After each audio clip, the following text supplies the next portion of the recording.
तो कहानी का आगाज इंग्लैंड के शहर लंदन से होता है, जहां पर शहजादी शेवानगी और उसका हस्बैंड वीर सिंह अपनी जिंदगी को खुशगवार तरीके से गुजार रहे होते हैं। दोनों एक बड़ी सी हवेली में रह रहे हैं और उनकी जिंदगी बड़ी नॉर्मल चल रही होती है। लेकिन फिर एक दिन वीर को इंडिया राजस्थान से एक खूबसूरत लॉकेट तोहफे में मिलता है और जैसे ही वीर उस लॉकेट को घर लेकर आता है तो कुछ अजीब चीजें होने लगती हैं। मसलन वीर की तबीयत खराब होने लगती है, उसका जिस्म मुड़ने लगता है और वो अजीब सी जुबानें बोलने लगता है। और फिर जैसे ही डॉक्टर उसका चेकअप करते हैं तो वो उसे टेटनस की बीमारी करार देते हैं, मगर इलाज कोई भी काम नहीं करता।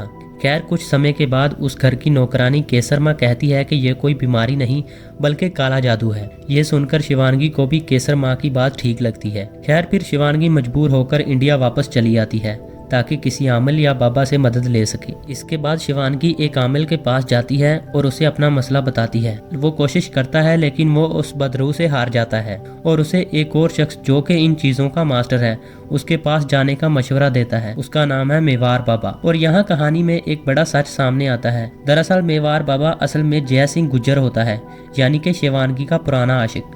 दरअसल पहले कभी शिवानगी और जय एक दूसरे से प्यार किया करते थे और शिवानगी के खानदान वाले इस रिश्ते के लिए नहीं माने और फिर शिवानगी ने ही अदालत में जय के खिलाफ गवाही दी थी।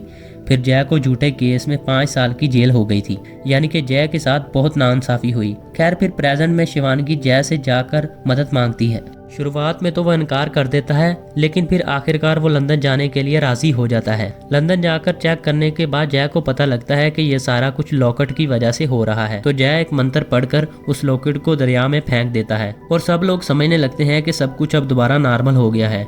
लेकिन यहाँ आता है फिल्म का सबसे बड़ा ट्विस्ट। दरअसल ये लॉकेट जय ने ही भेजा था ताकि वो शिवानगी से बदला ले सके, क्योंकि शिवानगी ने ही जय को जेल भिजवाया था, यानी कि जय ही शुरू से वीर सिंह को तकलीफ दे रहा था। तो यहाँ सच्चाई सामने आते ही शिवानगी रोती हुई बताती है कि उसने जय की जान बचाने के लिए अदालत में झूठ बोला था, वरना उसके डैड जय को मार डालते।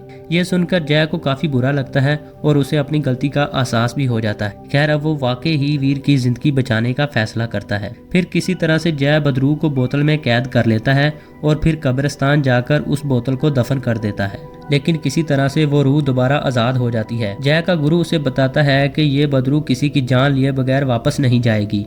ये सुनकर जय शिवानगी के साथ एक पुराने चर्च में जाता है। यहाँ फिर जय एक आईने के जरिए रूहों की दुनिया में दाखिल हो जाता है। वहाँ वो रूह से काफी लड़ता है और फिर वो लॉकेट शिवानगी को वापस देता है। इसके बाद जय उस आईने को तोड़ देता है और खुद उस रूहों की दुनिया में फंस जाता है। इसके बाद शिवानगी बगैर टाइम जाया किए उस लॉकेट को जला देती है। उस लॉकेट के जलते ही बदरू खत्म हो जाती है और साथ ही वीर भी ठीक हो जाता है। फिर कुछ दिन के बाद शिवानगी और वी को जय का खत मिलता है, जिसमें पता चलता है कि जय ने अपनी जान कुर्बान कर दी ताकि वीर आज़ाद हो सके। कहानी के आखिर में जय की तस्वीर घर में रख दी जाती है। इसी मोमेंट के साथ ये कहानी हुई खत्म। अगर आपको मूवी पसंद आई हो तो चैनल को सब्सक्राइब कर दें। मिलते हैं किसी और दिलचस्प कहानी के साथ। Good bye.